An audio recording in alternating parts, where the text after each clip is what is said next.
Hey guys, welcome to the channel. This is Pokemetry, and in today's video we will be taking a look at difficulty scalings of song charts in Arcaea, along with the purchase guide for all the packs made by yours truly.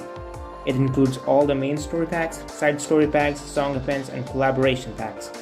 We are excluding memory archive songs because I don't think it was needed by anyone, though if people want one then I could do that in my next video. World Extend is also included since it is technically a pack you can buy. Now there are some things I would like to say before we begin. I understand that people have different standards and they make their decisions based on that. I've made this guide keeping in mind the different difficulty scalings, pack value, and what I think would be best for other players in mind. I hope this guide helps you out in making your purchase decisions easier. In case you still feel confused after watching the guide, I have prepared a difficulty scaling list which you can use to make your decisions. Hope this video proves to be helpful. And if you have song packs that you really want to get, then you should, because, well, that will be a lot more satisfying for you.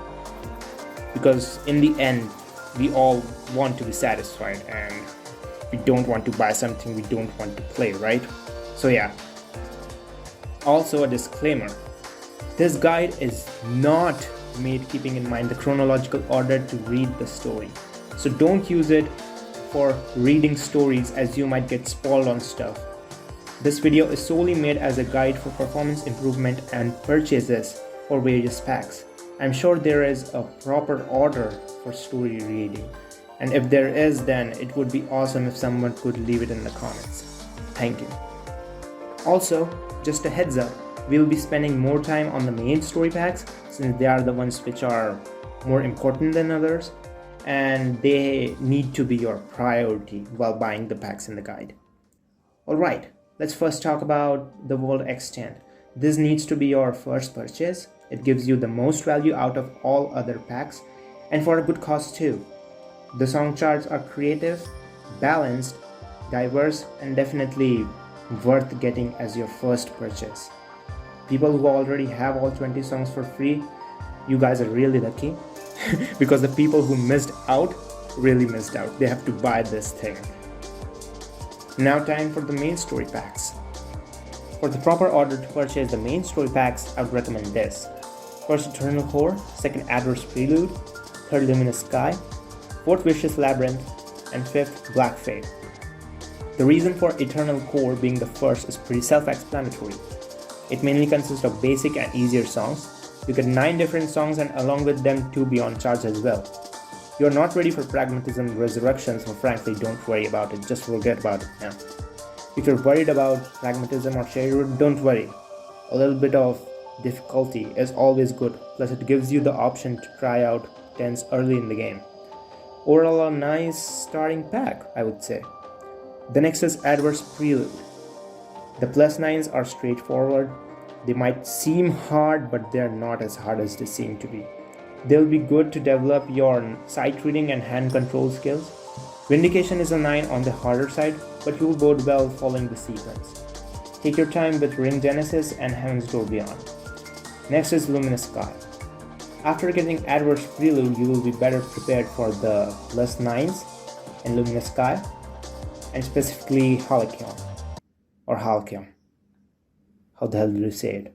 Well anyways, the reason this pack is before Vicious Labyrinth is because Conflict and Axiom Crisis can be a bit complicated to play properly. Sound Witch is, well, super bad, and it's basically a 10, and you will have a hard time unlocking the anomaly. Rather than doing all that, I would suggest to go for a Luminous Sky to improve your timing and reading skills for Axiom Crisis. You will have an easier time unlocking the anomaly. And what do you know? It will be a great time to integrate the use of multiple fingers in your playstyle while practicing Ether Strike. Simple. Vicious Labyrinth. This is the best possible time to buy this pack. The charts here are tricky to play, but by this point you will definitely be able to play and get good scores after a bit of practice. Not much else to say here. And at last, Black Fate. I would like to make something clear. The statement, "this pack should always be purchased last," is a big understatement. Equilibrium is almost a +9. Antagonism is almost a 10. There are 2 +10s, and we haven't even gotten to the damn anomaly yet. This is the hardest pack in the entire game, without any doubt. Difficulty is good for you? Yes, it is. But Black Fate is too hard for them. You'll get super demotivated if you haven't developed your skills properly. Black Fate should be your last pack from the main story series. Following this sequence will allow you to get Arcaea as well, the hidden song. And yeah, that's it. I mean, think about it. It looks cool when you play hard levels. Yes, it does. When people play hard levels on YouTube and you see those attempts, those look super cool. I know, I understand, but should you get Black Fate when you're not ready? No, absolutely not. So yeah, let's move on to the side story packs. So at the time of editing this video, we've got news that you can't get the final verdict before getting the Black Fate and reading its story. Plus, there will be a main story pack bundle sale where you can buy all the main story packs for a lower cost. This is honestly one of the best opportunities to get those packs and on discount as well. So you better look out for it. The update is going to be landing on 7th July. Alright, back to the past documentary. Alright, so here's the sequence. Sunset Radiance or Ambivalent Vision, then Ephemeral Page or Divided Heart, then Binary Enfold, Absolute Reason, and then Esoteric Order. Sunset Radiance is the easiest side story pack. Ambivalent Vision is also in the similar boat, but it has one more song than Sunset Radiance, plus it has a Beyond chart as well, so buying Ambivalent Vision is more preferable. Same case for Ephemeral Page and Divided Heart. They are very balanced and almost the same difficulty. They're both fun, and basically it comes down to whichever you want to get, whichever you like more, because they are both basically the same ones. So get whichever you want to get. Binary Enfold is harder than the previous 4, hence why to buy it after them. Have fun unlocking Lunam and doing the Singularity Anomaly challenge, unlocking the Beyond Singularity and Next to You. Yeah, there's a lot going on over there, so yeah. Next is Absolute Reason. Absolute Reason can be purchased at 2 times. Like, there are 2 moments when you can purchase Absolute Reason. Number 1, it is before getting Esoteric Order, because Esoteric Order is the hardest side story pack, and Absolute Reason is the second most hardest side story pack. And the second is after buying all the main story packs except Black Fate. This can allow you to get better at playing before buying Black Fate. So basically you improve your skills even further before buying Black Fate, so you suffer less when you buy Black Fate, you know. It will also allow you to unlock Pragmatism Resurrection, since you will have all the songs necessary to unlock the chart. You know how there are four Beyond charts you have to unlock in order to unlock Pragmatism Resurrection? Yeah, so you will have all the pieces to unlock them, and yeah, this is the order you can follow for Absolute Reason. Esoteric Order is the hardest side story pack, as I mentioned before, and you will be well prepared to play its songs at this stage in the game after buying all this stuff. It's probably better being later, since you need potential level 11 or above to unlock Eagle Seeker anyways. Now then, moving on to the song Appends. We are not including Chunitham here, since it is different from the Append packs, and we are going to include Chunitham in the collaboration section. We are going to include the Lanota Chapter 2 Append here though, because it does match the other Appends. Well, anyways, Appends are small additions for the pre-existing packs, and there are not many differences here between all of them. So I've just arranged them in an easy to hard ascending order as I saw it fit. We are free to buy any of them and in any order, not that big of a difference. They're all around the same difficulty ranges, so yeah, they're basically the same thing. Just different songs, different charts, maybe a bit of difficulty imbalance here and there, but yeah, you get the picture. Next, the last type of packs are collaboration packs. There's no hurry to buy collab packs, and it's preferred to buy them when you have bought all the main story and side story packs, or in case they provide a lot of value, or when you just feel like buying a pack. I don't know. But regardless of that, if you want to, then you can. And these recommendations might be of some use to you. So, the sequence is Groove Coaster, Dynamics, La Nota, Tone Sphere, Muse Dash, My, Waka, Ongeki, and Chunitem at the last. So, Groove Coaster and Dynamics provide the most value, so hence it is recommended to buy them first. La Nota, Tone Sphere, Muse Dash, My, Waka, and Ongeki. They have been arranged in an easy to hard ascending difficulty order, like previously in the Appends section, because, well, the only thing different here is that the songs are getting harder and harder for these packs. So I've just arranged them in the order.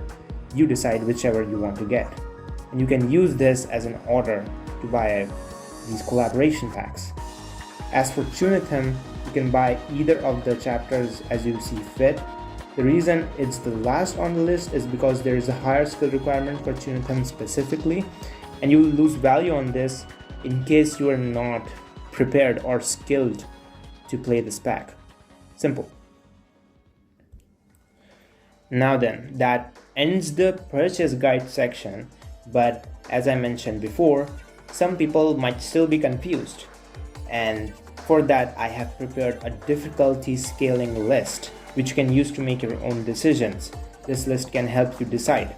Now before we move on to the final list, which I'm going to show you, the difficulty scaling one, there are a few things I would like to tell in order for this list to make sense. First of all, this list is made using chart constants of all the song packs. Now a chart constant or a musical score constant is a level value that is set internally by subdividing the difficulty level for each musical score to the decimal point. Basically, it tells how difficult a song chart is on a more accurate and deeper level. So for example, the Beyond chart for Tempestissimo and the Future chart for Fracture have the following chart constants. Both of them are 11 difficulty, but since 11.5 is greater than 11.2, Tempestissimo Beyond is harder than Fracture Future. And that's basically how difficulty scaling works in Arcaea.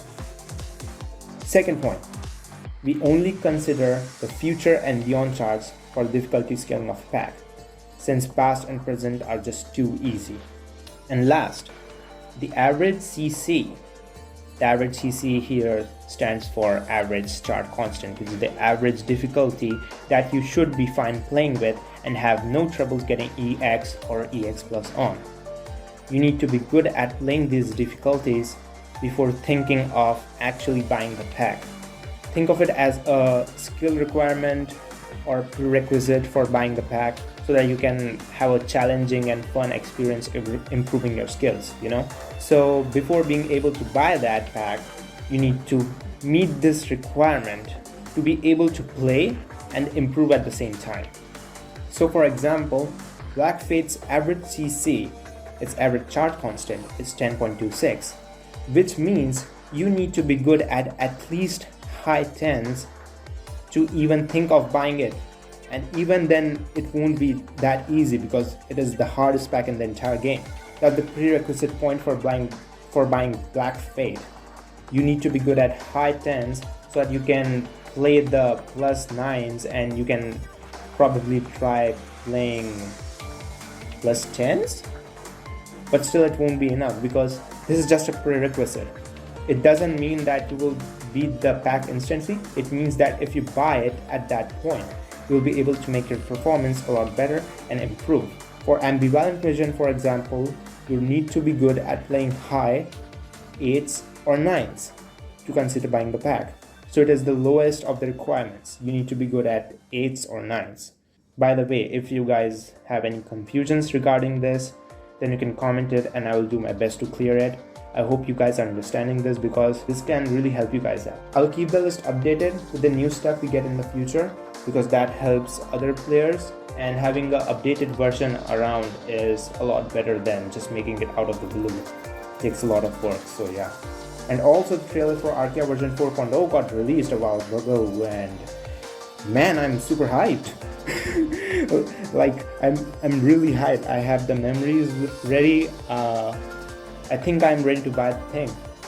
I'm just hoping for it to just come out as soon as possible, but yeah, as of recording this, I think there are still 2 weeks left, so yeah, there's still some time left, and I'll probably update this list when I'll be making a video about the pack we are going to get. So yeah, let's see how it turns out, and that's it for the video. Hope it helped you guys out. Leave a like and subscribe to show some support. I've been out for like a whole year, and I finally made a video. Hope this does well, and open to suggestions, so you can leave them in the comments for any videos you want me to make. Take care, everyone. This was Pokemetry. Peace out.